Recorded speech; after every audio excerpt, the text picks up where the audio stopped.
Robert Marchand, alias Froment, est un professeur de dessin de la ville de Paris et un artiste peintre, par ailleurs sympathisant communiste, qui entre dans la résistance à l'été 1941. Après avoir été démobilisé à la fin de la campagne de France, où d'ailleurs il a reçu quand même 2 citations et la médaille militaire, Robert Marchand reprend son métier et rentre en contact avec une connaissance d'avant-guerre qui le fait intégrer l'organisation spéciale du Parti communiste, c'est-à-dire la branche armée du Parti communiste. Et c'est ainsi qu'il va devenir, lui, avec l'aide de son épouse, Célina, qui est son agent de liaison, un combattant armé à Paris, dans les francs-tireurs et partisans, au tout début de l'année 1942. Il va s'illustrer à la fois dans le 20e arrondissement, dans le 16e arrondissement, mais surtout dans son quartier, qui est le 14e arrondissement, parce qu'il habite rue Daguerre,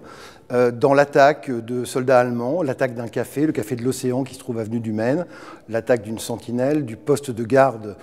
allemand de la Porte d'Orléans, et également de la cité universitaire qui héberge des soldats de la Wehrmacht. Il va ainsi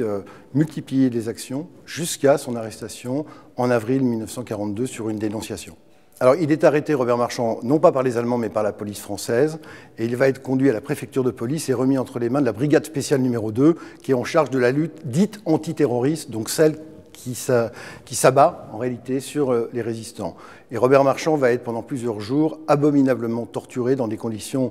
extrêmement pénibles, avant d'être interné à la prison de la Santé et enfin d'être remis entre les mains de la Gestapo. Le 5 août 1942, il est condamné à mort par le tribunal allemand du Grosse Paris